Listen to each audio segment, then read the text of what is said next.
We're going to call the meeting to order. It's 1:30.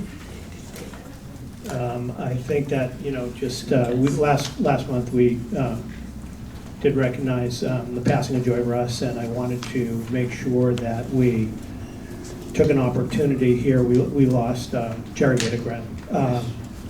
And Jerry was a board member for 6 years, just recently passed away. So with that, he had contributed so much to Mount Vernon Towers over his years here, and it's a sort of a sad loss to have him pass. So I just want to take a moment of silence again to pay our respects to Jerry, as well as I also wanted to also add in there the suffering that's going on in Ukraine right now. So if we could just take a moment of silence, that would be appreciated.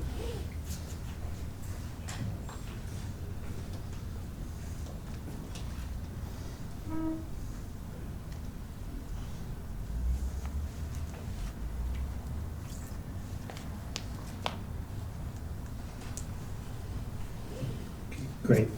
Thanks for that time. With respect to getting started, I think we're going to have the Madam Secretary is going to read a statement for everybody here, and then we'll go into the minutes. I'm sorry?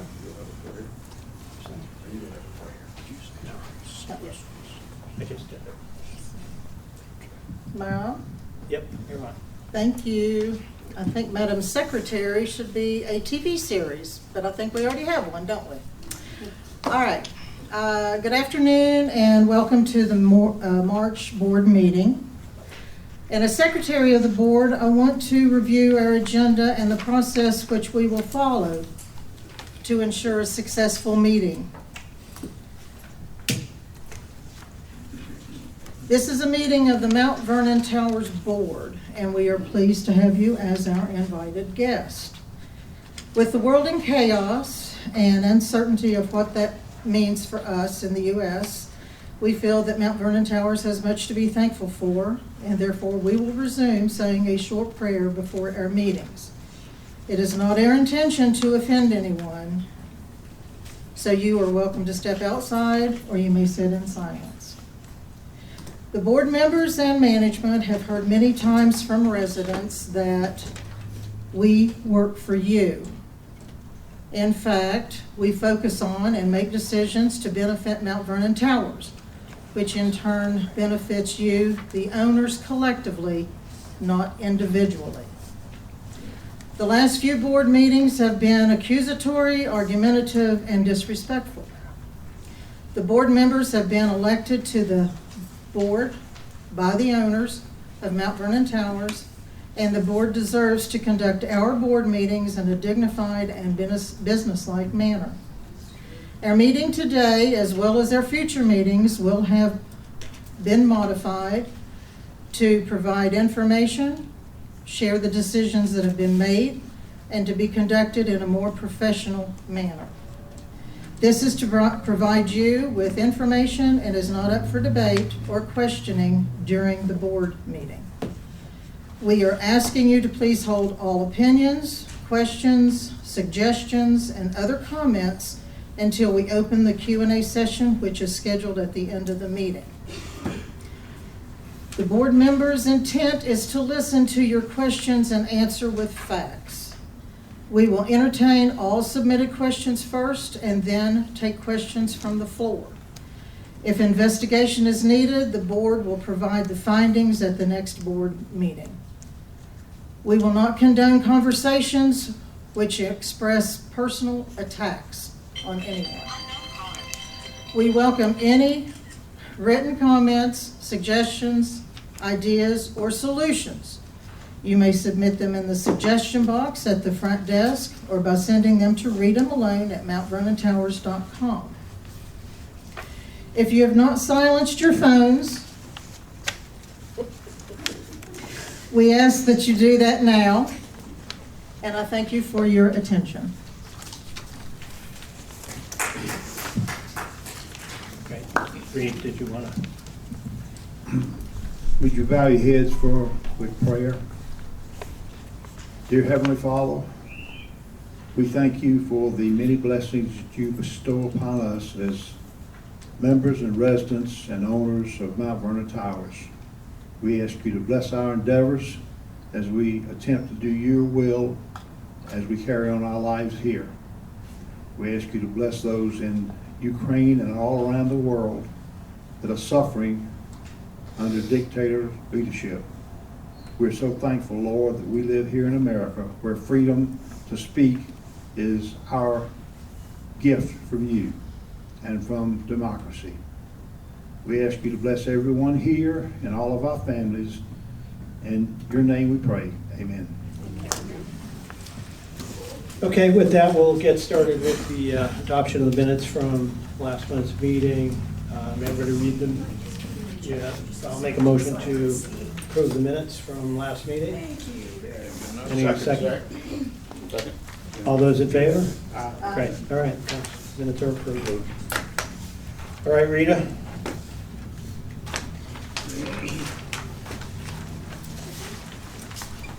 Alrighty. Put them on or not. There we go.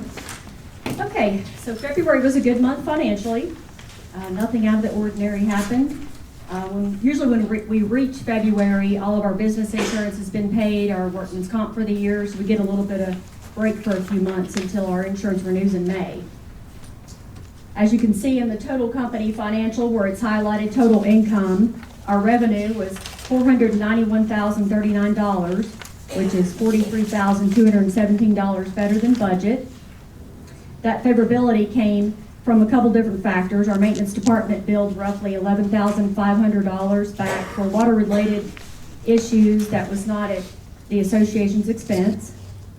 A bigger chunk of that came from the personal care center, which their revenue was $31,000 better than budget. As of today, we have 14 residents in the personal care center, with one respite admission coming tomorrow and another one next week. We have started taking a wait list for the suites.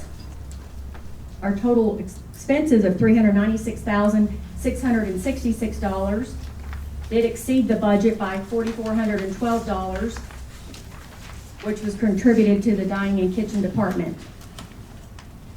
Our bottom line net income for February was $76,205, which is $47,498 better than budget. Kind of go a little further, I wanted to see if our association dues alone was covering our operational expenses. If we take our personal care center completely out of the equation, as well as all other income, and only look at the $391,748 in revenue that came from the association dues in February, we are finally covering our operational expenses from our association dues. Our operational expenses for February alone was $378,014. Just out of curiosity, I looked back at the last 3 years, and for February, in those 3 years, we were not able to cover our operational expenses. I elaborated on that a little bit more because we previously said that our goal was to start covering our operational expenses by our HOA dues alone.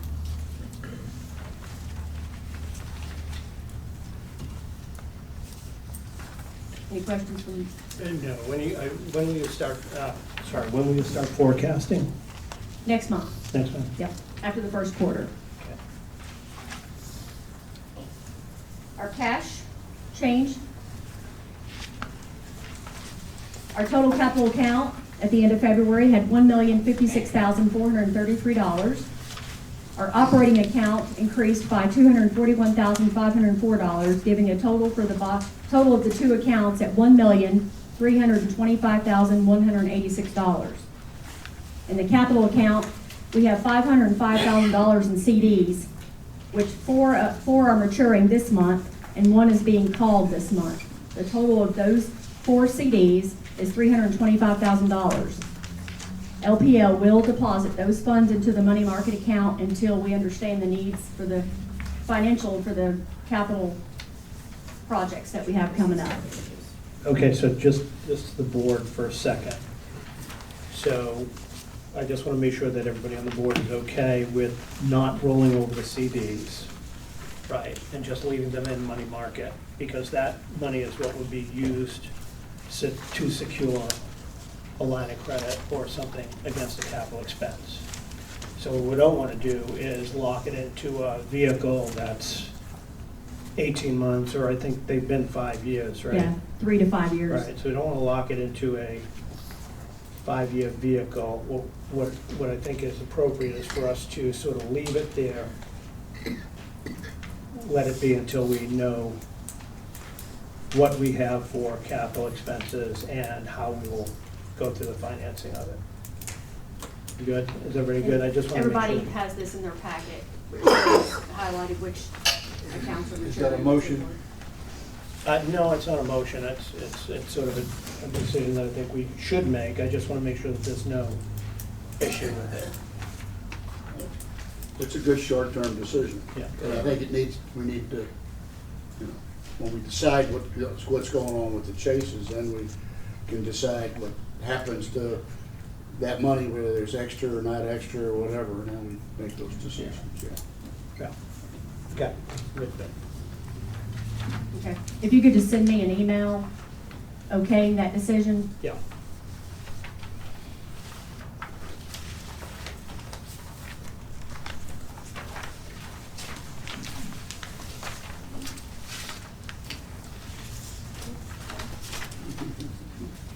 Moving on to meals.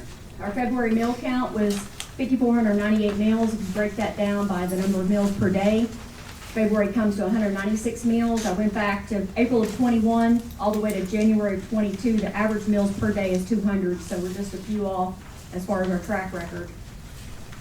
The struggle in the dining room, as everyone knows, is still hiring staff. The temp service is charging us an arm and a leg for labor, so that'll continue to hurt us there, but they're working on it. We do have a meeting tomorrow morning at 10 o'clock with Morrison's. You had mentioned maybe a source. Thought you had mentioned a source. For labor? Yeah. Yes. In conversation with that source today, it will have to be a deal worked out where they deal with Mount Vernon Towers. So we'll have to talk to Morrison's about that. They are not interested in going into a contract with Morrison's. Okay, so then what, that just in the context of the dining committee, I think would probably just, whatever that's gonna be, we should at least talk about that. Yeah, it's a source that I use for housekeeping in the personal care center. It's basically what I would pay our own staff anyway, and they are interested in providing, you know, dining room servers and utility dishwashers at the same rate, which like I said, would be what we would hire them for anyway, but it would be Mount Vernon Towers that would have the. Yeah, and I think in the context of the contract, right, if we, you know, we have probably different options too, which is to change the way you staff it, right? Because you can hire them to lead it, to manage it. You can hire them to staff it. Different places did have different applications of how they use them. If there is a discussion that's gonna come out of the dining committee, the special dining committee, that's an option that could be out there. And so we'll put it in the context of that, as opposed to, I just wanted to see what. And I will knew say we were having a that conversation. they could have staff as early as Monday. So it's something Well- that we either want to work quickly on or. Yeah, I mean, promises, No, I'm saying my source, yeah, could says, have staff as early as Monday, Yeah, says. ready to go, yeah, so. yeah, we just don't know who and what they really are. And I'm only just saying it because that's what Morrison said, Mhm. right? And a lot of people say what they can do, and then when it comes time to deliver, we don't necessarily get the delivery. So I just want to be cautious of that. Microphone. Sorry.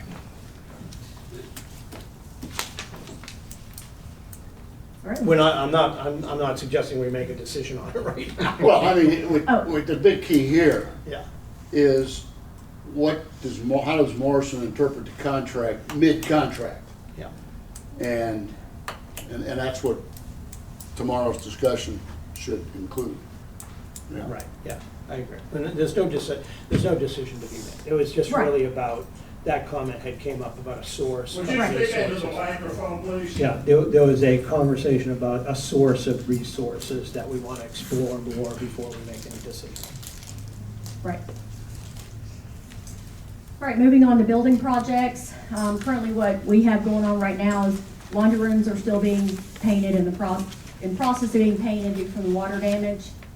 We have asked for a quote for a gutter system to eliminate the water that gushes out from the PCC balcony onto the area below the PCC balcony outside the dining room. We've had to remove the planters, and then the plantings there next to the fence pretty much all got ruined due to excessive rain. So that'll be a nice thing to have there.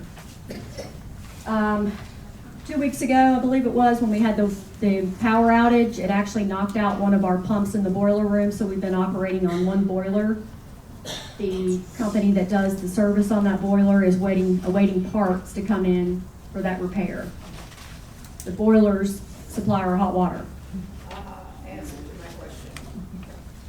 Our new bus that we purchased in March of 2017 that has 27,000 miles on it was in the shop getting routine maintenance, and they notified us on the 18th that the transmission was out. Our warranty ran out on the 15th. So we've contacted the Creative Bus Sales and let them know that, yes, our warranty was out 3 days, but the bus only has 27,000 miles on it. We have serviced it as we should have according to their schedule. So we've asked them to pay for it anyway. So they have transferred the bus to the Ford dealership to see what the Ford dealership says.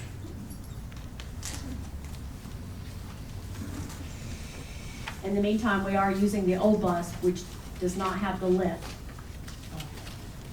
for the wheelchairs and scooters.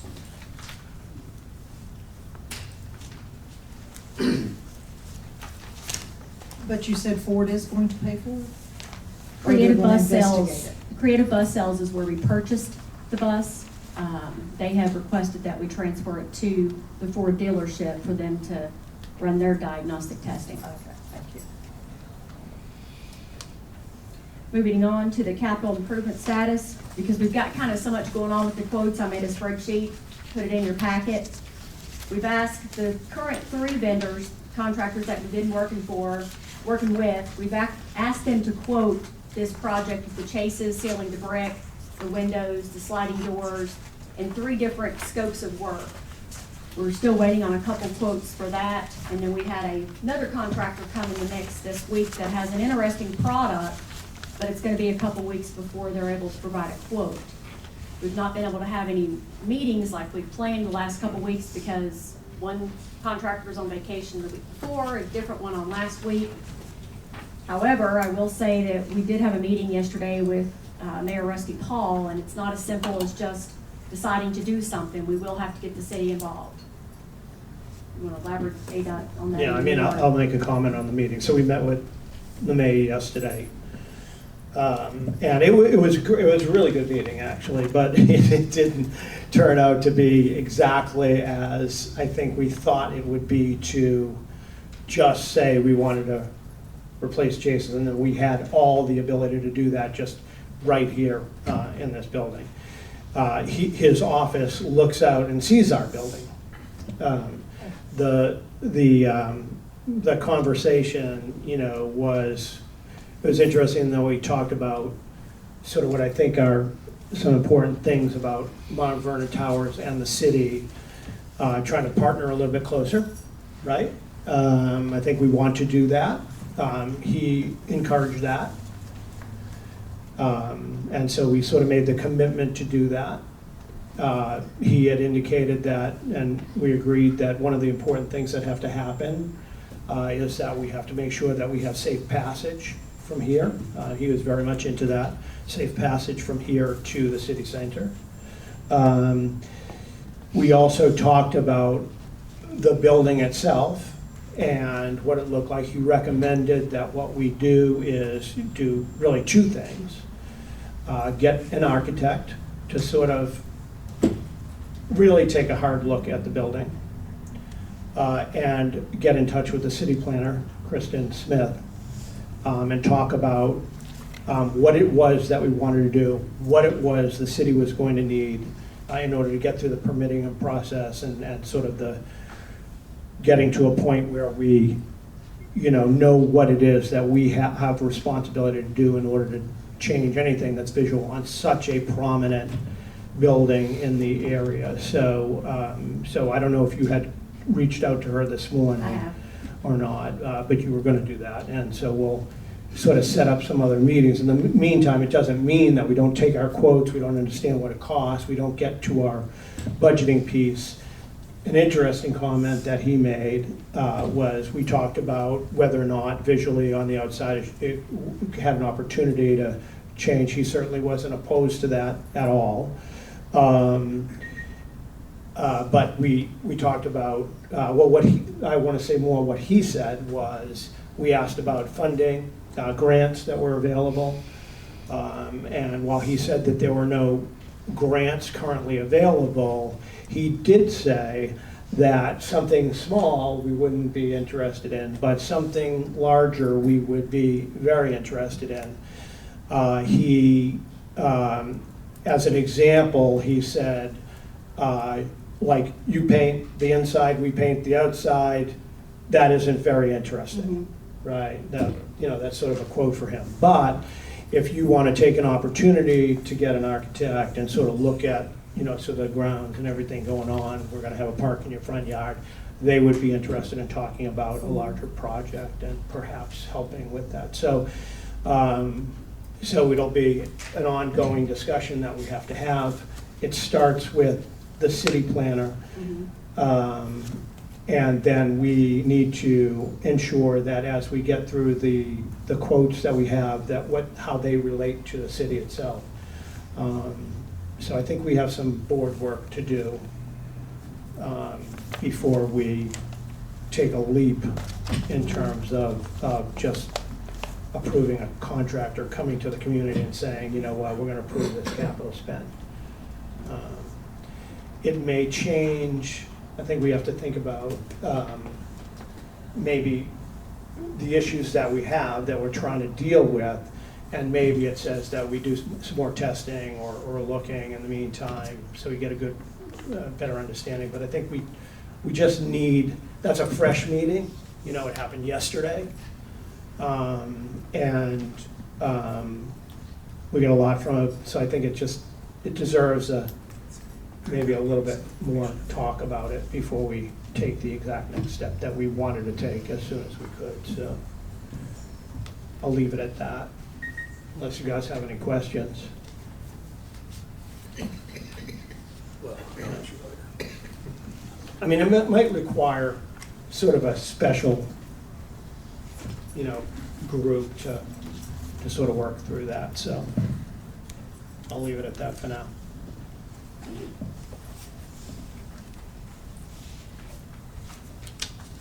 All right, moving on to sales and leasing.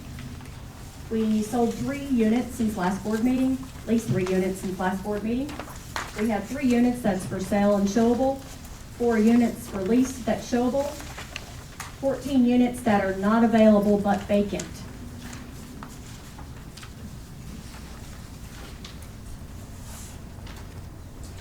Construction-wise, we have 5 renovations going on right now.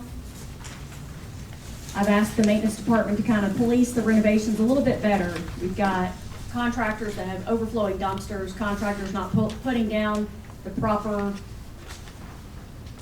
coverage to protect the floors, taking their demo out and so forth. They have been provided a list of fees that they will be charged on first offense, second offense, and so on. I know that many residents complain about the filthiness of the floors and the elevators, as well as housekeeping gets kind of discouraged.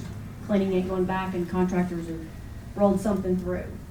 If you see construction going on and you don't see a note on the door, let us know, because they may have swindled in the back door.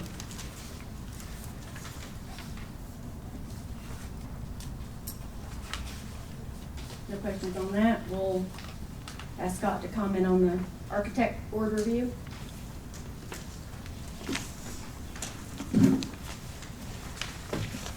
The the decor committee has met, and we have, many of our ideas and projects are really kind of on hold right now because of the finances around what's going to go on with the chases, which we of course have just talked about. Well, we do have a list of smaller items which will be presented to maintenance, and they will be taking care of those, and little things that might be kind of a nuisance but not a major problem. The other thing that we were talking about, we wanted, this might be a little premature to say, but we're in the process of trying to again reestablish the artist in residence displaying their material, and we'll be trying to work something out on that so we can get back into that. But outside of that, we just have little small stuff we don't need to talk about. I would ask that the list that you have for maintenance, that you submit it to me so I can put it in as a work order. Yeah, we'll do that, like last time. Okay. As far as landscaping, so probably about 3 weeks ago, Reed and I met with our landscaper, Josh, and kind of got an understanding of what Josh's vision was for us throughout the 10 plus years that he's been here. And we stressed to him that we wanted a 3 to 5 year plan in the front of the building, but also in the courtyard that kind of all comes together. In the spring, summer, and fall, everything looks spectacular. In the winter, it looks horrible, everything's dying. Our main focus was in front of the area outside of the A building that you're overlooking the pool. The 9 years I've been here, probably goes back farther than that, that area is shaded. Grass isn't gonna grow. The shrubs that are against the balconies, they're not gonna grow and thrive there because it's a very shaded area. So last week we worked on a drawing that you can see, and this kind of changes the dynamics of this area to have plants that do love shade and that are green and lush all year long and not just part of the year. So the idea is moving forward is what phases or steps we want to do this in, and take in consideration that if we do have to do chase work through there, it may interrupt some of that area. So we have to be mindful of planting something there and then it having to come up. The reason we focused on this area first is because usually about April, myself, maintenance, and the landscaper Josh will start getting complaints because people are out more and nothing will grow in that area. When it rains, it's a muddy hole. So Taylor put together a board of all the plants and what they all mean in here. The board, I think, has a copy of this as well. Reed, did you have any comments on? I wanted to say that, can you hear me? I wanted to say that the Landscape Committee is very much in favor of proceeding with this area that's shown here for immediate attention. We realize that there may be some damage in the future as we take down the chases. So we were going to suggest that as it is quoted and we get prices, that we more or less set a boundary along the walls out maybe say 10 feet so that the chases can be removed carefully without destroying the landscaping that we put in along the walkway. And this is will be priced very shortly, be presented to the board to determine the viability at this time. It looks like a good plan. Does it look nice? Okay. The audit committee, you guys can talk about that. I'll just say that Jeff and his team has finished their field work here, and they expect to have the board a draft by the 28th. Of this month? Mm-hmm. Monday. Oh. All right. Yep. All I will say about the audit committee is that what Rita just said, the audit has been in process now for about 2 weeks. think we've all had several different conversations with Jeff, the lead auditor, and they do have some, so I'm gonna go ahead and answer your question now, if that's okay. They do have some concerns about internal controls that we have in place in the accounting department. They have been, it's not a new situation at all. We had it all of last year, but we were all so deeply involved in finances, Brian, Rita, and myself, along with Taylor, that it was not a really big issue. Now that things have started to turn around financially, Brian and I are spending much less time in there. So we are looking for at least one audit clerk and perhaps two, so that we can separate some of these duties, so that the two, that Taylor and Rita are not doing overlapping jobs. And that's rotation of duties, separation of duties. That's a fundamental tenet of accounting controls. So that is in process. And the auditor had concerns. We talked about them, and I think he's in agreement with what our plan is to rectify that situation. So you're talking about just segregation of duties? Yeah, it's a Yes. segregation of duties. I asked the question about, okay, well, there's a lot of detail going on. There is a lot of detail work that goes on, maybe too much, okay? And his comment to me, and I asked him point blank, well, have we had a problem with it? And the answer is absolutely not. But there is a fundamental control that you have to put in place which separates duties, and that's what we're going to focus on. We're going to make sure that we don't have a material weakness that hasn't shown itself today, but won't show itself in 6 or 8 or 12 or 15 months. So just make it a structural change to ensure that we don't have any weakness there. Is that fair? That's fair. Budget committee, I think we're,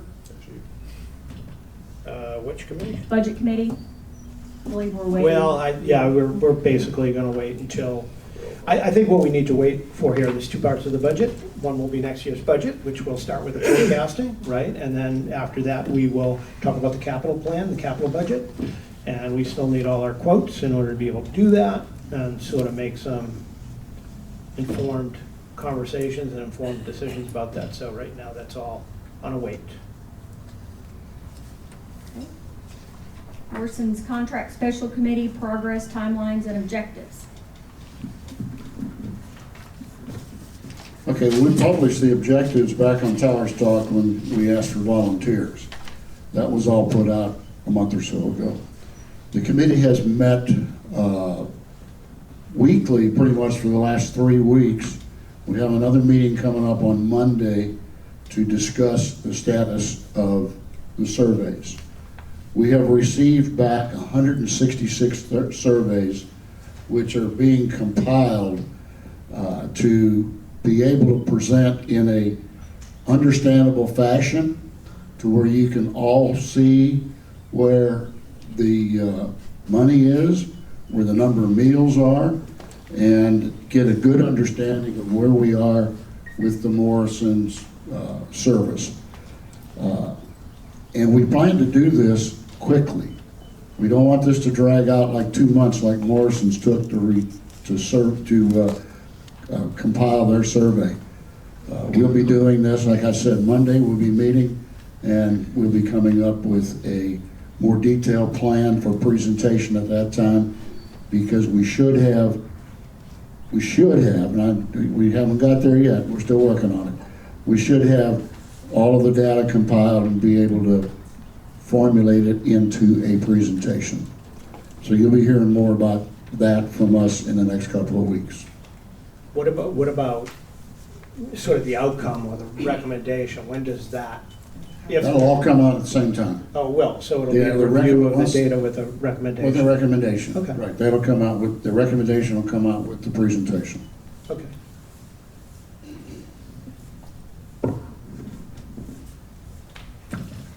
All right, any other business for the board members?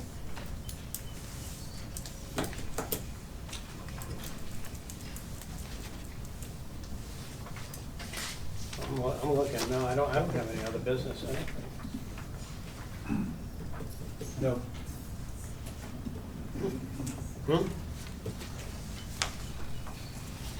All right. Did you want to bring up the pet Yeah, policy? that's what I'm getting to next.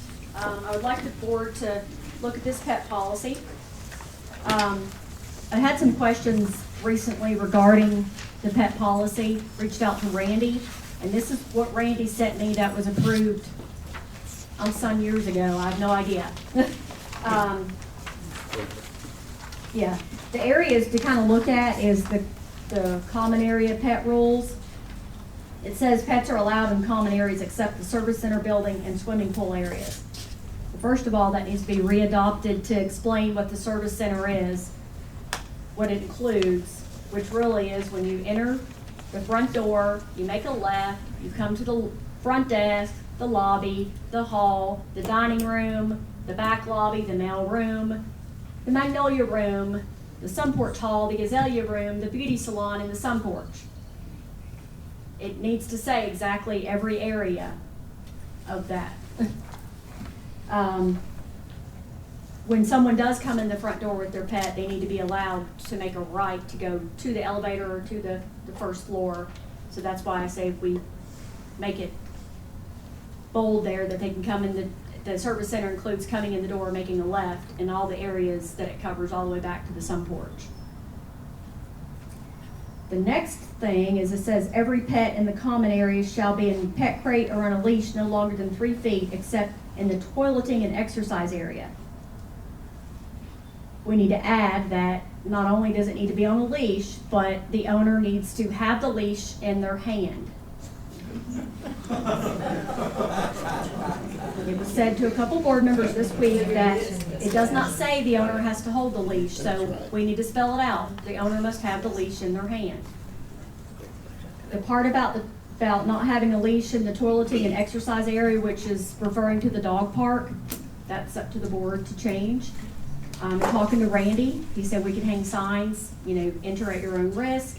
MVT assumes no liability, but in the end of the day, if 2 dogs get in a fight, one gets hurt, or a resident or owner trips over a dog, or the dog bites, whatever, it may happen, they could still sue Mount Vernon Towers. And then it would go into the court case. Right.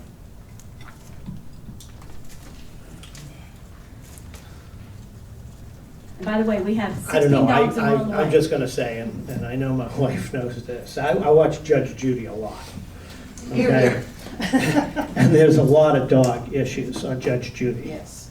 And I have never seen a situation where 2 dogs got in a fight, that the owner of the dog, that was the aggressor, that was not liable for the dog. I don't know why Mount Vernon Towers, I don't understand that. Well, we don't have cameras out there, and it's not just as easy as putting a camera up, so it's on our property. Randy says this is private property, so we own the property. So if someone gets hurt on the property, he's not saying they would have a case to win, he's just saying that we could face that. Okay. We would have to fight it. Okay, I guess because it's all on our property, that's the reason. You're right, right. I'm gonna write into Judge Judy and ask her that question.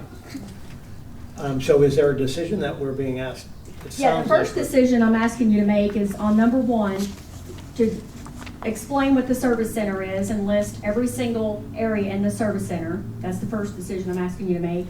The second decision is to add that the owner has to be holding the leash. And the third decision is asking whether or not you want to remove the rule saying the dog has to be on a leash inside the dog park.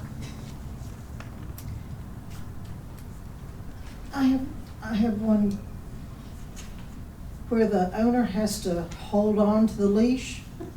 It also should be that the owner has the dog under control. There's a difference. Yeah, number See the 6 in the difference? pet rules, it says, no pet shall be a nuisance to any resident or visitor. No pet may jump on people or engage in behaviors or cause noise or odors that could reasonably be objectionable to another resident or visitor. Pet owners and handlers shall not subject any pet to neglect or abuse. So that kind of, to me, says the owner needs to have control of their pet. No, she wants to say it on leash and in control, Yeah. and I agree Oh, with okay. that. Yeah, Yeah. Okay. I agree Yeah. with, I happen to agree with that. I Okay. think dogs by Gotcha. their very nature could be smelly and give off Right. odors that are not necessarily enjoyable for everybody, but, Just says the same thing twice. Yeah, I got you. Yeah. Okay. the service area, do we have a definition of what the service area is? Is it Yeah, just a the common service- area, or is No, the it? service building, the center building actually consists of, when you walk in that front door Mhm. and take a left, it covers everything from there all the way back to the employee parking lot. Mhm. And every room in between. That's what the service building, I just want to spell out each, Okay, area. I do that. I'm okay with that. Everybody okay? That's right, yeah. The big question is the dog on leash in dog park, right. Yeah. right? Well, that's not the only issue. You've got dogs within, now, are we saying when you're talking about the courtyard? Oh, that's the fourth issue. It says that it can be in all common areas except the service center building and the swimming pool area. That means they can go in the courtyard. Again, we do not have cameras out there. So as spring, summer, fall is here, people are out there in the courtyard, we have concerts. We don't have any way to police whether someone's picking up after their dog. So I would ask the board to vote not to allow the dogs in the courtyard as well, to add it to that number one, that pets are not allowed in the courtyard. So it'd be the courtyard, the swimming pool area, and the service building. I agree with that. Okay with that? Is that a motion? Somebody making a motion? Well, on let's that? make a motion on The whole final thing. thing, and we'll add that statement to line one. All right, and then-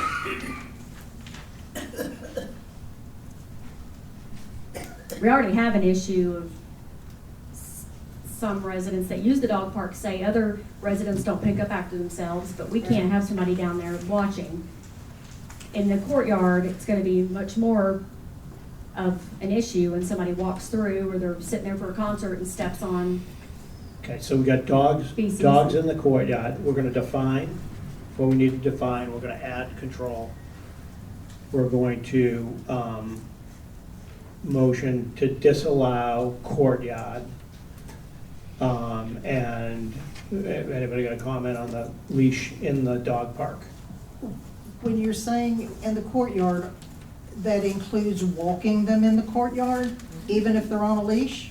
Yes. So we're saying there's no dogs in the courtyard, whether they're on a leash or not, walking to or from their condo, they have another route to take without going through the courtyard. Right.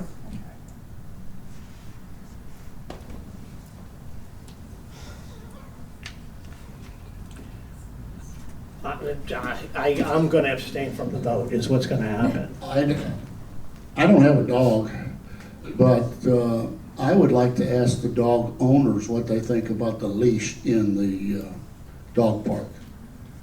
I think that people that have experience with that would have a better answer for what's going on than I do. So I'd like to ask the owners, dog owners. That's what brought this what their up. They opinion. Yeah. would Yeah. like it to be removed because that's the purpose of the dog park, is to let them exercise. Yeah, I mean, it's totally about being in control of your dog and being responsible for your dog.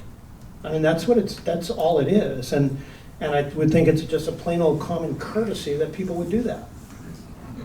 And then, free the dog. That's sort of my view on it. I'm not a dog owner. I've been a dog owner. But I don't live here, and I don't know what kind of a nuisance pets are to, other residents that don't own them, so. I don't have a problem with dogs not on a leash in the dog park, which is private property, but that's where we got Randy involved. And as long as we post that it is at they're entering that dog park at their own request or at their own free will, and there's an incident, whether they sue or not sue, I am not willing to say, I don't want to vote yes for anything that we are liable for. Yeah, I mean, that might be the question for, what if there was signage posted in the dog Well, park? that's what Randy said. We can post signs, but at the But end of the doesn't day, matter. it doesn't prohibit someone from Right. suing us if they may fall or get hurt or anything like that. However, if we go and post it and they do fall, get hurt, dog fight, goes to court, I think that we would be better in favor of not being liable. Yeah, but aren't we, Yeah, I agree. we're supposed to have like 5-pound dogs, right? 20. 20, 20? and that's Just a questionable. Yeah. Have we ever been sued before, dog injury or cat injury? No, not to my knowledge I'd say we since I've don't been need to here. concern ourselves with it. Well, we need to concern ourselves, but that's not a big issue, you're right. What about the owner sign a waiver? Probably That won't could be- work either, yeah. right? If signage doesn't work, a waiver might not work either. Does any owner have a comment they'd like to make at this Yeah. point in time? I think maybe there's a good one, yeah. Okay. Hang on, okay, for one thing, on number 2, it says every pet in common area should be leased crate except in toileting and exercise area, which includes the dog park, but it's not just the dog park. Toileting and exercise area, as far as I know, is the area around the outside of the parking deck, where it's all pine straw, and that's where the dog poop things are. So, I mean, it's kind of obvious that's what it's for. And then the dog park area is Yes. for letting your dogs off the leash and letting them play and exercise. As far as, being liable, I mean, I'm not a lawyer, I don't know, it seems to me posting something in on both entrances saying, enter at your own risk, kind of like what you have at the pool about people going in would be okay, I guess. But the dog park, I mean, I looked up on Professor Google, and a dog park is considered an off-leash area so that they can play. Anybody else want to comment on dogs? Yes, if you've got, the dogs have got to get some exercise somewhere. And what you're saying now is there is no place to turn your dog loose. We're gonna have to load them in the car and drive off somewhere if we wanna exercise. The dog park is where we turn them loose and let them play, get exercise.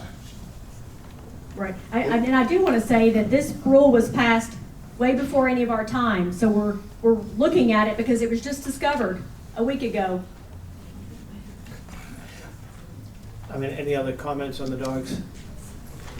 I mean, yeah, go ahead. Just very briefly, if you have a dog that is aggressive to other dogs, you need to keep them on a leash, whether they're in the dog park or not. If your dog is cranky and somebody else goes in and you know your dog is aggressive, that person who wishes to go into the dog park may feel they cannot enter.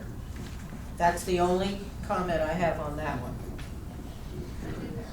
And that's Okay. exactly why we're bringing this up, I know. so that we can attend to all needs. I think what we need to do now is to go ahead and rewrite this thing, because Julie brought up a good point, that it's not clear as far as what some of these areas are, and that you would need to have your dog on a leash in the exercise area, but maybe off leash in the dog park. And I think we need to clarify that and rewrite this and make it clear. And we just address this at the next meeting. I agree. I would also want to post signage, right? So look, Absolutely, it's a And get a common, yeah. good detailed sign. Yeah, and do it, because I think the dogs should go, personal opinion, dogs can go in a dog park and go play, Yeah. right? And people will have to make assessments about whether or not their dog goes out and plays. It's, right now, it's the same as masks, right? Which is, you take care of yourself.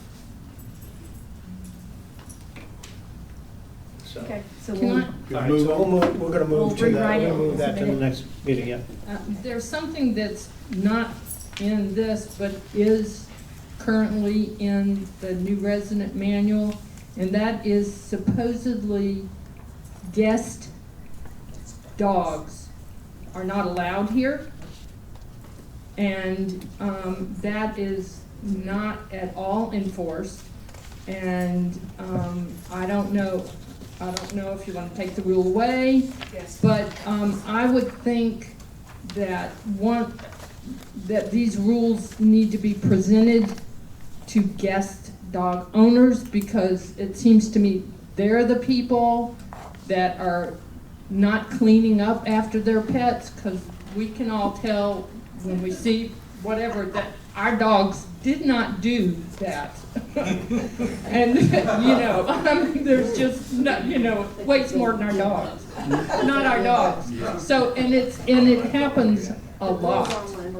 Well, I think that the signage should be all dogs. We're not well, it's discriminating. in number against one. dogs. It says only residents may have pets on premises at Mount Vernon Towers, but yeah. So is that a rule we're gonna have? That no visitor dogs? I think we're gonna start, no visitor dogs. Don't bring your dog. Tell your friends not to bring their dogs. Is that what we're saying? I May mean, I just ask, Other than service dogs. with yeah, what regard about to service dogs? Good point. with regard to grandfathering, what will you do about the dogs that are here now that weigh more than 20 pounds? We have one dog that weighs more than 20 pounds, and it's a tenant in there, and the owner is dealing with that dog. She needs to work harder. If the board wants to, if the board wants to vote to say that she has to leave, it's up to the board. I would hope that anybody coming in before they sign a lease or buy property, that they will know that there's no exception. 20 pound is the dog rule. And of course, there is such a thing as DNA testing for the dogs. Many properties do that. When you move in with a dog or an animal, they swab the dog, and when poop is found, Oh my it gosh. can be tested. I'm not in favor of policing dogs.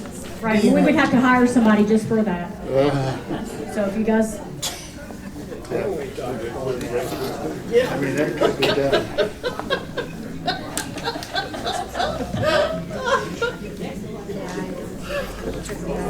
okay, moving on. We All right, get to moving that. on. We're Moving on. We just have made a checklist for sales and leasing. So when they do come in, they sign off on that about the 20-pound limit. And it's based on if the owner, if it's a tenant, agrees to even have an animal in there. So it's on the new, y'all haven't seen it yet, but it's a new list that we just. Actually, thank you for doing just made that. out. Okay, back to work. Okay, we're just to put the dog to rest. We're going to rewrite the policy, we'll bring it up next month, and we'll make the decisions that need to be made. Okay? I'll do that and send it to you guys. All right, the lease renewal fee. Last board meeting, we said we would discuss it. We're kind of in limbo on it.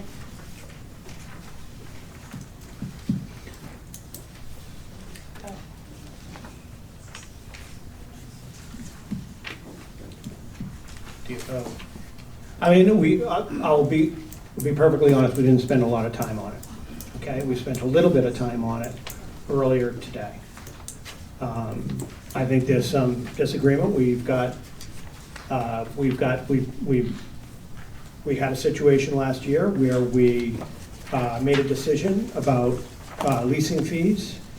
And we did that based on what was real events that took place last year. Now, that doesn't mean we're not open to, when we discuss this, open to a change in that policy, but I think that we would like to see, to make sure that we have a change. And while I respect the fact that we have got some alternatives that we have proposed earlier, I think that we take a little bit more diligence, Rita, and make sure we understand exactly what goes into it so that we can ensure that we have a reasonable fee for those who we just have to do normal paperwork for, have a punitive fee for those people who don't comply with that, and to have an excessively punitive fee for those who do not comply with the rules and choose not to comply with what we need.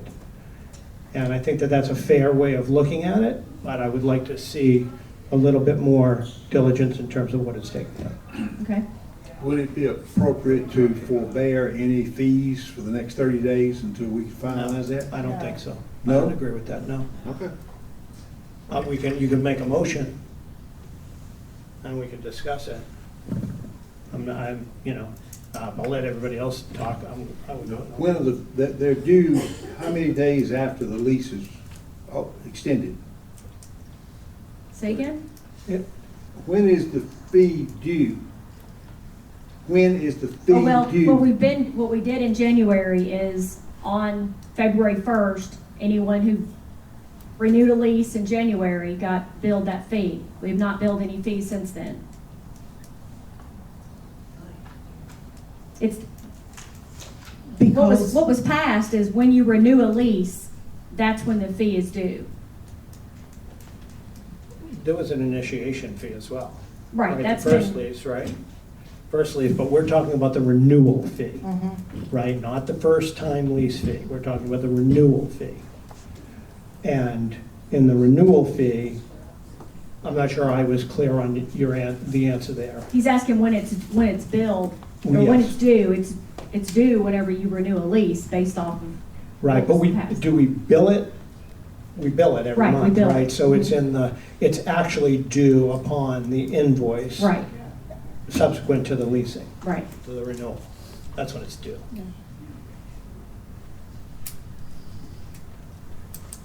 But then let it stand. For now, we're gonna For review now, it. for now, I think we should review it carefully. Okay, the next item is a collection policy. are we clear on that? What?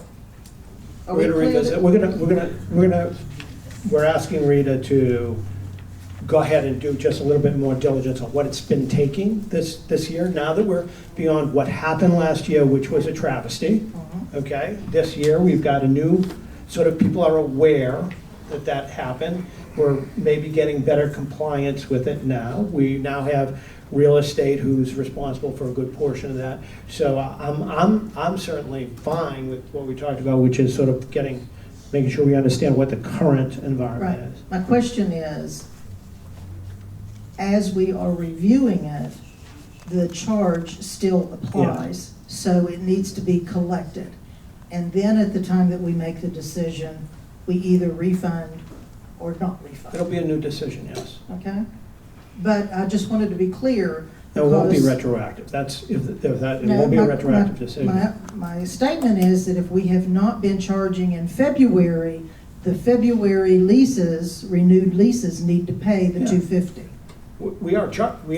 We charge for the January leases, but what happened is in February, after the board meeting, owners that turned in their leases said, well, I shouldn't have to pay it if the board's gonna review it.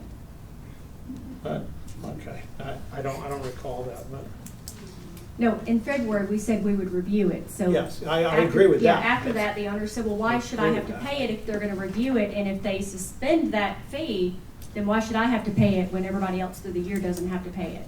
I just don't know that we decided that we were going to not hold to the policy in the meantime. So that's why I brought it up, is to say, those that have not paid for 2022 needs to be updated. They need to pay their dues. If and when the change is made, then we can make a decision on if it's a refund or not. That's all, I'm just trying to be clear. I just thought that's the way it was already, so No. that doesn't feel like a change to me, but if it's a change to everybody else, then we should clarify that. Just doesn't feel like a change to me. Okay? Well, they've not been billed, so Say that again? I said they've not been billed, so all she's saying is that they need to be billed. Yeah, no, I agree. I agree. Okay. We said we would review, we didn't say we were changing the policy. Right, Right? Okay, so they will be billed. okay. All right, moving forward, I would like the board to come up with a collection policy. Randy did say it is a board decision where it applies to everyone. You know, currently, right now, we try to send out letters when you're 30 days past due, and then if there's no response or payment plan, you get a second letter. But there's never been anything that says when you reach a certain point, that's when you're going to actually be sent to the attorney to start collection process. We've been following a particular procedure though, right? 30, 60, 90, or whatever kind of days you. Right, It's but been consistent, or relatively consistent, I should say. right, this year I've got a system set up to where it's doing that, but Randy said technically the board needs to have a policy Okay, so that we'll says just- after 60 days or whatever you want to say, that's when it's sent on to. Right, but I think Scott's just making a point, which is what's been our practice. Right, what's been the current practice? And that practice, by the fact that we practice it, is sort of our policy right now. That's right. Do we want to do we want to memorialize that practice into policy, or do we want a new policy? So, There's never really been a policy. This year I started but sending out. we have a practice. We've been Yes. doing, what did we do in 2021? What was our practice, not our policy? Nothing really. There was one particular owner that was really far behind for probably a year, and so when I got a hold of it, I sent it on to collection, and Randy sent them a letter, and they paid it. All right, so, and what But about? this prior year, What about prior years? I have no idea. Okay. Actually, Randy said that was the only, prior to 2013, that was the only person that he had ever received collection, had sent them to collection, No. or sent them a collection letter. So what I don't want to do is send them a 30-day note, and then send them a 60-day note, and a 90-day note, and a 120-day note, and keep sending notes with no response. Right. Well, I think on previous practice, when it goes to 30, 60 days, then there usually would be a direct contact with that individual. And in many cases, they work out some kind of a payments plan. There wasn't a policy, but there was a individual payment plan worked out. Is that not what you remember? Well, in a payment plan is when you say, okay, I'm behind this much money and I'm going to pay this much a month to catch up while continuing to be current on my current dues. To me, that's a payment plan. Right. And that's what I want to be in the policy. If you come down with a plan, this is your plan to pay what you're behind in each month. Okay, not so at just whatever you can. this point in time, what we need to do is to come up with a policy. And I would ask you to write a policy, what you Okay. think you want to do, and we can review it then, and then we can vote on it at the next meeting and put it together and put it into the procedures, and put a piece of that in the resident manual too, so that the residents know when they're behind 60 days, this is what's going to happen. Without a payment plan.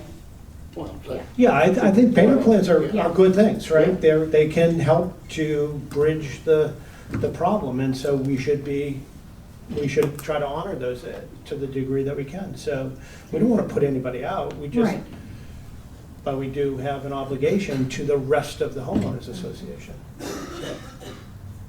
Just for clarification, are you saying that if someone is 60 days behind, heretofore, for the last 35 years, we've not been charging them any penalty?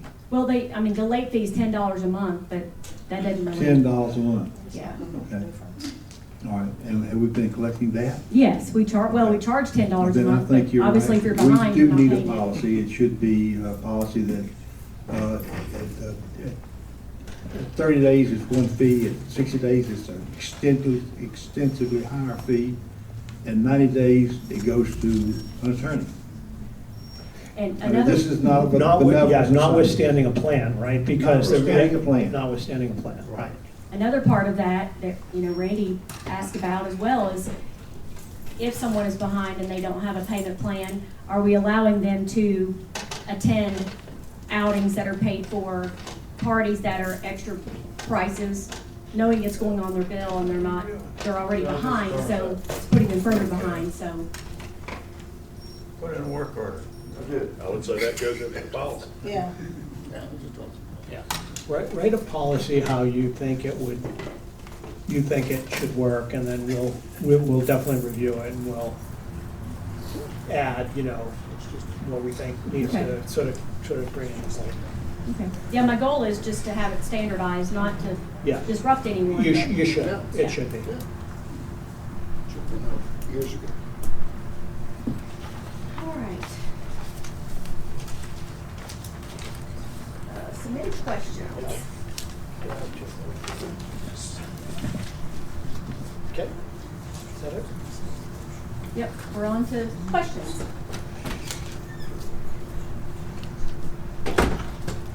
All right, the first one.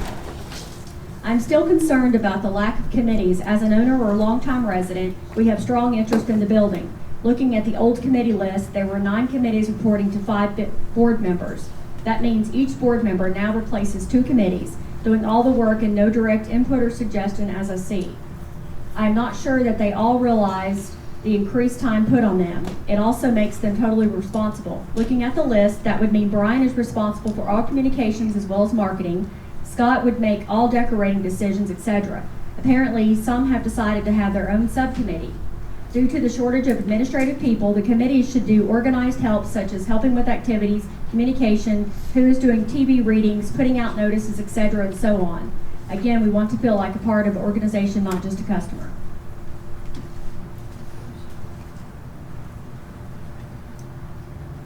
Yeah, I mean, I'll take a stab at that. The objective of the committee well, let me put it a different way. I sent a letter to all those who were participants on the committees. There were a total of, I want to say, 14 people at Mount Vernon Towers who were actually volunteers on committees. So just 14. Many people found it in their heart and ability to be on more than one committee. But again, it was really 14 people. Now, to the degree that we have things that we need to do, projects to do, which we think we have a lot of that. Standing committees have, my view of it, I think the conversations that we've had as a board, we've had with you, Rita, is that committees for the sake of committees have not necessarily generated a lot of fruit and have been time consuming for management and have been time consuming for the board as well. Without a lot of recommendations. There are some recommendations that come from it, they're very good. But we have things that we have to get accomplished. We'll have to go to Chase's, we need to be meeting with the city council. We want to do look more at home health services. There are a lot of things in the amenity world that we need to do. And it seems to me that the better use of a group of volunteers is to say, here is what we're going to focus on.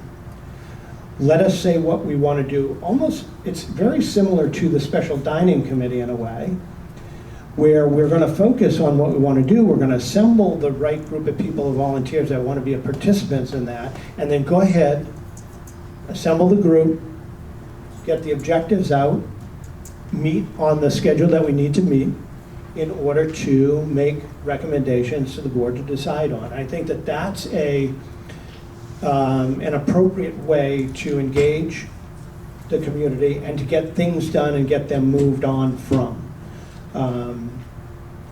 Rather than it just be a standing meeting, a set of meetings, and we have no objectives, or we don't seem to, come to conclusions on things that we need to do. But specified projects that we can set a goal for, an outcome, and a conclusion to is a good idea. And so we need to outline what those projects are. There are a lot that are developing in my view right now. Then no, I can't run them all. You can't run them all. You can't run them all. We need volunteers to help us to do those things, and that's what we'll do.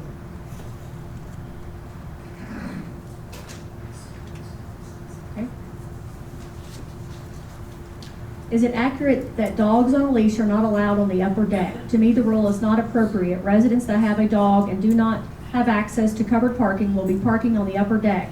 They will certainly be walking their dogs to and from their cars. Is there a reason leash dogs are not allowed up there? I have no idea. I've not heard of that rule. So it's not a rule. There are a lot of rules that nobody's heard of. What, if anything, will be done to prevent visiting dogs on the property? According to the, we kind of already touched on this, according to the new resident books, they are not allowed. We'll just address that in the new policy. Leave them in the car. Need to address pet owners not picking up after their dogs in dog park along the exercise area. We address that. We'll have a policy. What is being done to help encourage younger and more active people to consider Mount Vernon Towers as a place to live? It seems as though there is a lot of talk about concession for the rapidly aging community, such as long-term care. We are interested in activities that target the true 55-year-old community and those that are active. Even the board meeting is in the middle of the afternoon when people are still at work. Is Mount Vernon Towers trying to become a long-term care facility, or is it going to stay true to the original moniker of an active lifestyle community?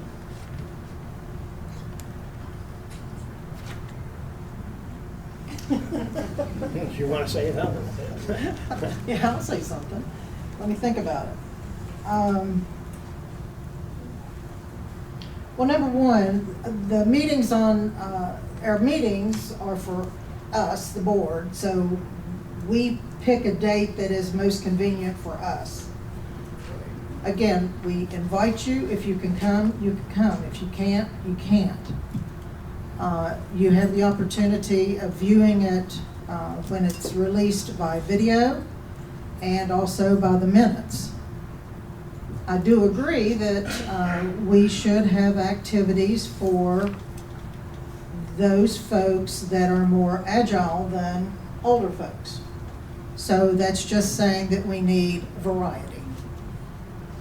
I think that Taylor has done a very good. The suggestion box too is. There is a suggestion box. I know that many people have asked, many people and the residents on what they would like to see, activities. What kind of activities would they like? And I can tell you that there's not many that will give their opinions on what they would like. So again, you've got the suggestion box. You've got numerous people to talk with and tell them what you think about activities and what you would like to see out of activities. You know, you can lead a horse to water, but you can't make him drink. So you've got to tell us what you would like to see. Again, I would like to see some younger activities. I won't say younger. Activities that are able to be handled by, without having a lot. I'm struggling with this, as you can tell. Well, I'll say this, I told Taylor in April to fill the calendar up to where if anybody says there's no activities, I don't know where you'll find it. I told her to put 4 and 5 activities a day. You can attend or not attend. That's right. And, go ahead, Taylor, your activities. Also, please remember that during COVID, there was nobody to do activities, and after COVID, there was nobody. We do have a post hiring an activities director. I have taken this on top of all of my other responsibilities that I have already had. I am not activities, I do not have a background in activities, so what I'm doing is, in my opinion, the best that I can do. Some things do fall through the cracks, but that's because I have a lot of other responsibilities on top of activities. If you do have opinions, I love to hear them. And I have put in almost every Towers Talk for the past month to give me suggestions, and I really love to hear them. On the last outing, there was almost everybody gave me a suggestion, and I'm using them for April. So if you have opinions, please let me know. And if they're not attended very well, then we have to cancel them, which then you don't have an activity. So we're really asking you, the residents, to help on activities, what you would like to see. Thank you. Were you gonna say something, Vernon? No, I mean, the goal is an independent living environment which is amenity rich, all right? We have to fulfill that goal. And the goal is to have a happy place to live. And we cannot please everyone. So unless you give us activity suggestions, we're going to continue to do what we think you would like. And that may not be a But true we statement. have a happy place to live because We I walk do. around and people seem to be happy. Well, we do. For the But we most- could yes. do more. We could, Yes. we just need to make sure we fulfill our promise, which is independent living, amenity rich. I'm sorry, I'm going to say one more thing about happiness. As all of you know, I love to laugh. During the outage, Saturday a week ago, I absolutely saw this Mount Vernon Towers thrive in a very awkward situation. There was everything that could be done. There was food prepared, even though we were short-staffed. We managed it. We had one cook. We had two, I think, servers. We left the dining room open and provided fruit and coffee because that was one of the places. It's the service area, which was warm. We turned on music so people could move, which when you move, you get warmer. We had, thanks to Rita, we had pizza, and the dining room was full. There was not a chair that you could even find to sit in. And I made the remark that night, I don't know if any of you were there. If you did or were, then you're going to hear it again. The one thing that I saw was people were happy, and I, for one, and I was around all day long, doing whatever I was asked to do, I heard no complaints. And I think that is something to be thankful for. When we were in a crisis, it was very much people were happy. Thank you.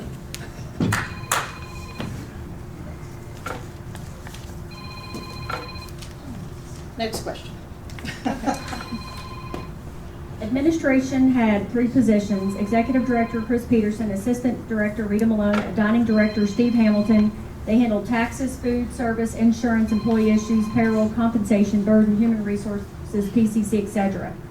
Mount Vernon Towers now has Executive Director Rita Malone, Assistant Taylor Malone, and Morrison's. My questions are, how has the cost of administration, including Morrison's, changed and by how much? What is being outsourced? Taxes, Morrison's. How is that going for y'all? Housekeeping, ? Employee issues, payroll, HR, etc. Get over here to mine.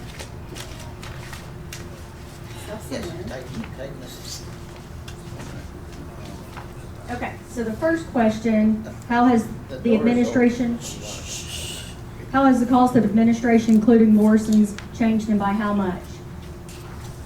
Well, looking at administration, 2019, 2021, and the 22 budget.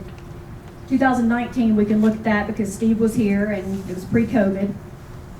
Our total employee cost of administration in 19 was $876,547. Our actual in 21 was $686,993. Our budget for 22 is $620,155.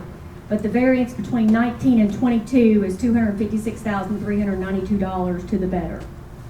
Total expenses for administration in 19 was $2,052,661. Actual in '21 was $1,799,695. '22 budget is $1,828,157. The variance between 19 and 22 is $224,504 to the good. Looking at dining, our total employee cost in 2019 was $980,689. '21 actual was $863,831. Our '22 budget is $972,708. The variance between 19 and 22 is $7,981 to the better. Total food cost for 19 was $581,885. Actual for 21 was $554,773. The variance between 19 and the 22 budget is $175,037. The total expenses in dining for 19 was $1,534,373. The 21 actual was $1,534,046. The difference between 2019 and the 2022 budget is $12,062 to the better. What is being outsourced? Of course, the audit. The audit was budgeted at $40,000. The actual expense was $27,500. And the yearly corporate tax return is being outsourced, and that will be $750.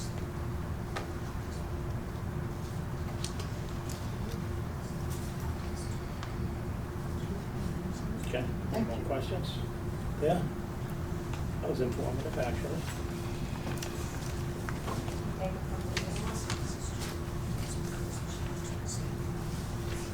Is that all the written questions? Yes. Okay. Oh, hang on. It,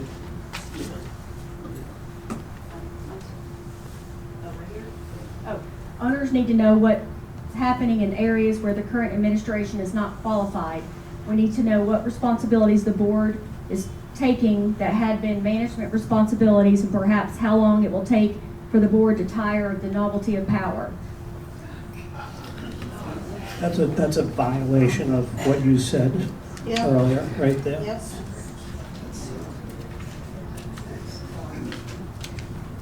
But at least You know, that person didn't have the willingness to put their name to it. I did. Yeah. Well, I just didn't you mention did. names. Of course I'm sorry, I didn't did. see it. I should have known. And that's a slam at me, isn't it? well, I do want to know. okay, hang on. Before we get into this question and answer, I am going to reiterate, this is a business meeting. We do want your opinions, we want your ideas. We do not want argumentative attacks on any individual. Janice, that works both ways, though. Yes, it does. Yes, it does. I didn't say that it didn't. But all I'm saying is that we, the board, cannot condone the types of question and answer sessions that we've had in the last 3 months. That is unprofessional, and we will not continue to have that demonstrated.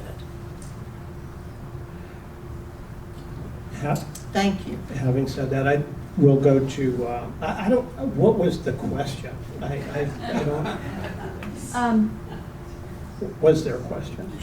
Yeah, owners need to know what is happening in the areas where the current administration is not qualified. We need to know what responsibilities the board is taking that had been management responsibilities. Perhaps how long will it take for the board to tire of the novelty of power? Okay, well, the editorial at the end I'll dismiss. But I think Bill answered that question earlier, where I think the area of expertise, right, that we lack is you don't have the ability to do taxes. That's not your expertise, right? So we've hired somebody. What had been happening was, because of Bill and my financial backgrounds, we had been assisting in trying to put the controls and the governance in place last year to ensure that we had a smooth understanding of the financial operation, period. We're not, well, we're gonna look at the budgets, and we're gonna look at the forecast, and we're gonna look at the results every single month. That's what we're gonna do. If we see things that are not, doesn't make sense to the board, we're gonna question those things.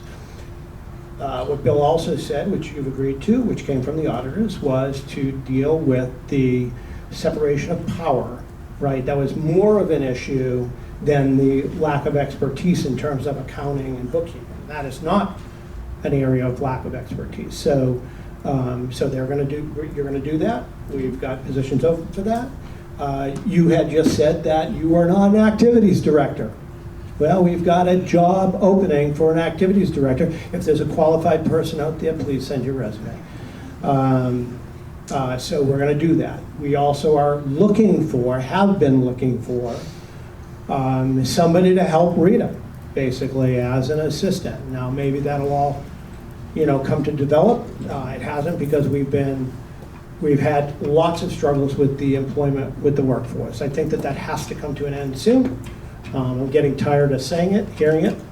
I'd like it to end. So that's it. We're not here to do the day-to-day And I want to operation. say that the auditors asked for more this year than I've ever seen them ask for. I mean, it was kind of unreal, and the auditor said that I shouldn't be doing all the accounting, and that I was too detailed, and it needed to be separated to where Right. others were doing it as detailed, and I was overseeing it. But we're not asking for a review. We're not asking for a compliance letter. We have asked for an audit, okay? And so therefore, they have come in, they have done a rigorous exercise of looking at our books to the point where they are gonna come to us and say, hey, look, we have an issue with an internal control, right? They hadn't done that before, all right? Because what we wanna do is we wanna walk away now. We had a full year, 2021, and we wanna walk away from 2021 knowing that we have put the best practices in place that we can, that we've come through it clean, and that we can go to the business of having the executive director manage the business accurately and well, okay? And not to have the board be in the shorts of everything, trying to figure out, what is happening to the money. That is not what we should be doing. We can see it on the financial reports. So that's the answer to that question. Okay, with that, I guess we'll open it up to the floor for questions that are relative to the, as we said last month, we're going to have questions that are relevant to the agenda topics of today. If a question comes up that we can answer very easily, we'll do that. If we can't, we'll sort of put it off till next month. So go ahead. Number one. Rita, regarding the bus with the lift, the last time I used it, as Taylor can contest to, the lift didn't work. Correct. That's one of the reasons we took it to the shop. And are they going to concentrate on that lift, because that's what. Well, they got to concentrate on the transmission first, because without the transmission, it's not going to run. But yes, yeah, that's one of the reasons. They will work on that lift business, okay.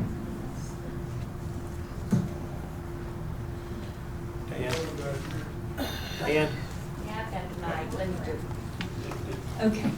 I have a question, Rita, you might clarify. I think you referred that you had put together a spreadsheet on the capital improvement companies' quotes. I think that's a great idea, but my question is that something that we would be able to look at, we being owners? I think when it's complete, that if I give it now, then I have to go back to everybody I've given it to and keep updating it. Yeah. Yeah, we're trying to, Diane, we're trying to get the three, or what might be four vendors to give us pricing so that we can do like-for-like comparisons. And so as soon as we have that together, then. And different scopes as well. Good for everyone, yeah. And it was decided last meeting that we would bring in some other additional owners to review the various or not invoices, but various quotes from these outside contractors. Yeah. Right. Yeah. Rita, on your collections proposal you're gonna put together. Currently, I have great tenants, so this is not about them, but my next tenant may be the tenant from hell. I have asked Susan twice, and I think the answer I got was, when would I be contacted as an owner that somebody hasn't paid their HOA? That's a great question. You don't need to hire an attorney. Right. Call me. For the tenants that we can reach out to owners, once they get to 30 days, then we're gonna let you know, hey, your tenant's at 30 days. Shrink that. I'm told that I have to have, for those that aren't rented, I have to have my HOA in 10 days. Isn't anything past the 10th day late? Yes, considering the 11th is late. That's when the call should be made. Because otherwise, another 20 days passes, another $600-700 in the dining room can be rung up that is going to end up coming out of my pocket if I have to evict somebody, along with the rent I'm going to miss.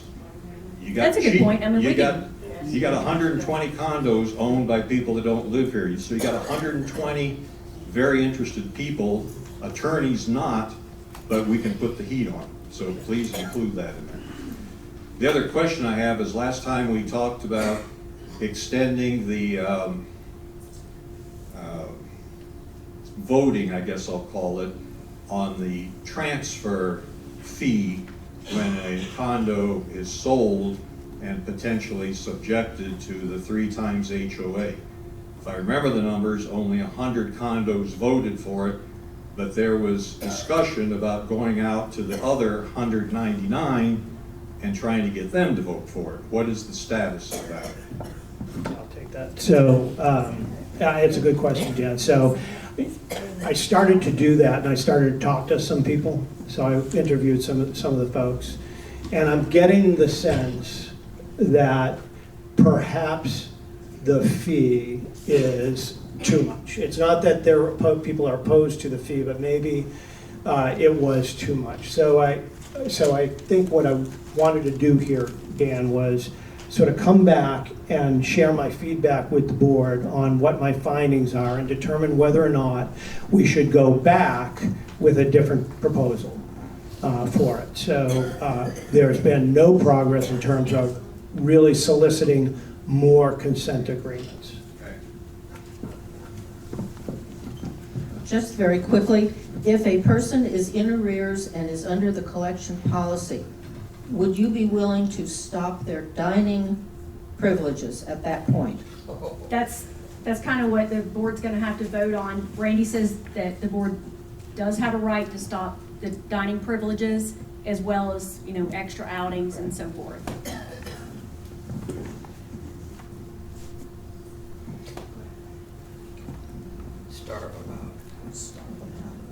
Next. Yeah, we'll make it a progression so that Taylor doesn't have to jog. Every month we get the number that are sold and that are leased. Could we have what they sell for and what they lease for? The financial, That's a real, not just that they closed. I keep up with it, but That real estate. can be Yeah. obtained very easily by multi-list. I mean, are you asking me if I can do that? If it can be presented on wherever you get the information for this. I mean, I keep up with Jerry- everything that's leased Or and can Jerry sold. comment on that? Because we've Yeah. asked him to provide a report, so if Jerry could comment on that, that would be great.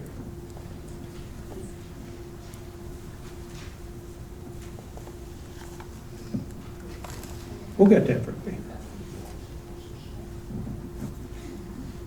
Well, I'm looking at the numbers right now, and they're here. There's 2 new ones that are blank. Those are prices that they haven't closed or anything. So, for instance, the second one, we don't have a price yet. The first one, it's $300,000. She's asking for units that sold and leased, how much they've sold and leased for. Yeah, hang on, before we go answering all the detailed questions, because we don't need to get into all the details of giving a report at this moment. Okay. I just want to make sure that we have a report available each month so that people can sort of see, whoever is interested in it can see what sort of the state of affairs are from a real estate So perspective. seeing I'm doing this next month, I'll have It's here. everything from now. Okay. Yes. If I can add to that, as an owner, I have a mixed feeling about that. Sales prices, yes, are public information if you go dig for them. I'm not so sure I'm excited about having something I sold or bought or leased or not leased just posted on the bulletin board, which is pretty much what we're talking about here. If there's a legitimate need to know, there's the guy that you can talk to, as opposed to throwing it up on the wall. Not opposed to it, because like I said, it is public, but going the extra mile of cranking it off in the newspaper. Yeah, I wouldn't do that. I agree with you, Dan. I think it should be available for interested parties, right? Yes. Get to Stephen.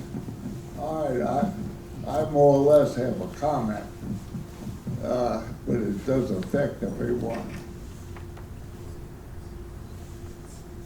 The major part of my career was industrial relations. And I realized that the best way to solve a problem is to face it, not delay it the way we do it now. And I suggest if someone is in arrears, why can't we just assess them? Why debate it? It's not necessary. And as far as the dog problem, haven't changed the cats.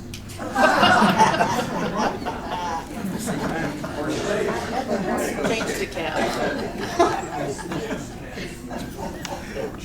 Next. Hi, thanks. This relates to the first topic that was discussed today, and I don't know any of the specifics. This is my first board meeting. I have heard in the past that there's been discussions with the mayor on them doing something for us and maybe we doing something for them. So my question is, given that we, I think, have a rule that anything over $50,000 has to be voted on by the membership, let's say the mayor and the board agree that, you know what, the board will do this, or Mount Vernon Towers will do this, and then the city says, you know what, in that case, we'll do that, we'll take care of that.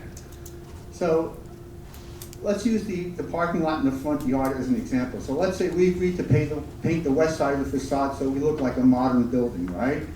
And then they're willing to put up a parking lot in our front yard. But let's say that the value of that parking lot, that job is over $50,000. Do we as owners get the opportunity to say, you know what, we approve of that parking lot, or we don't approve of that parking lot, or whatever it is that the city is willing to do for us? If it's over $50,000, will we have the opportunity to vote on it? Because we're not actually paying $50,000, so the argument from the board could be, well, the rule only applies if Mount Vernon Towers has to pay over $50,000, but actually the city's willing to pay for it, so we don't have to put it up for a vote. You want to take that one? That's Randy. I think we have to ask. I mean, I don't know how to handle it. yeah, the only thing that I would say is that I get that, that's a point that wouldn't be covered in our bylaw or the Condominium Act, I suppose, but my view of that would be, we wouldn't do that without having a conversation with the community. It just doesn't feel right not to do that, right?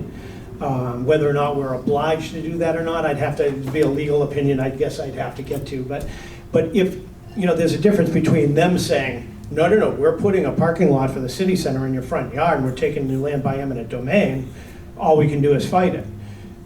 If it's something that we're trying to do with them, we're trying to do something that's good for us, that's good for the community, that's good for you. So I can't see having a discussion about something like that without the community being involved. I just can't see, I just don't see it. It's too big of an issue. It was just like going there yesterday and saying, hey, we're thinking about doing things here. And as a good sort of citizen of the Sandy Springs community, we didn't think it was right to say we might be doing something and you can't say anything about it. I know it's a big giant building right here in your front yard, but we're not gonna tell you what we're gonna do. And clearly they have a little bit more power than we do, but just the same, it wouldn't have been right for us just to try to do something without informing the city of what we wanted to do. So I think it goes both ways. And that was the commitment that we got yesterday, which was to sort of be a little bit more integrated with each other about what was going on here because of our prominent place geographically in this city. By the way, your name came up yesterday, Bill Thaxton. What? Rusty said hello. Oh. Pass that on. Okay, a comment of something that's annoys everybody sitting in the back of the room. They need to do something about these doors so they don't keep going clank, clank, clank, clank every time somebody goes in and out during meetings or vespers or whatever. And I've even put some suggestions in the box about what could be done. The other thing is Taylor's so overloaded now, they still need an activities committee to help take the work off of her. And that. And the tower talk and all that, till we get a new person. Okay. As a comment, I'm not going to. Right, but those are things that could be led among the residents. It doesn't have to be led by the board. Right. Again. Also, this is kind of how the activities committee meeting worked previously. I came up with the calendar. I went to the activities committee and I said, hey, here's what all the activities are. And they said, okay, that's good. That's good. Or, hey, that's not good. And that's kind of as far as it went. If I reached out for volunteers a few times, but that's as far as it got. So it wasn't a relief of duties for me. It was more so a sounding board, which I always need and I would always appreciate.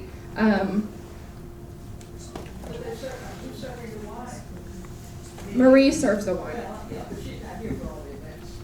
What activities needs is activities needs a mind share of ideas and volunteers to help activities happen.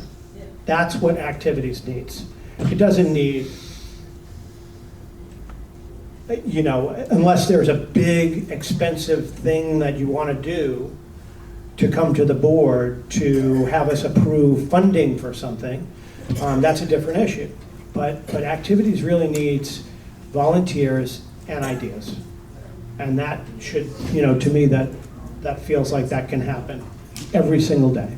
Yeah, well, there's Tower Talk, there's Channel 16, there's, of course, all the events kind of thing, getting ready for the events, so there's, you know, and one person can't do it all. Yeah, same thing. I mean, we want to be more, we don't want to be in the day-to-day operational piece of it as a board. We want to help to define what the strategy is for the community, what we want to accomplish, and we want to make sure that we have an adequate budget approved for management to use to provide, again, the same thing, independent living with amenity that is amenity rich. Yes, Bill. Does the board plan to come up with a capital improvements budget, or just pieces at a time and a way to pay for it? What we have is we have what we think is a 5-year plan, right? We took we went to the engineers, we did all the things that we talked about in at the end of the year, and we still have that. That's our plan.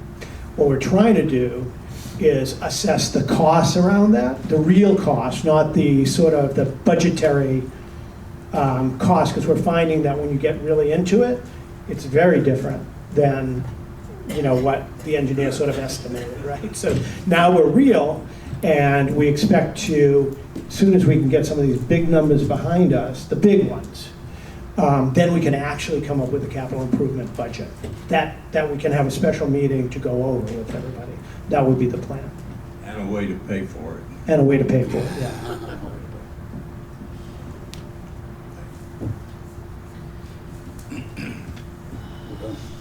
Okay? I move we adjourn. Second. I'll vote. Time is 3:15. Okay, thank you, everybody.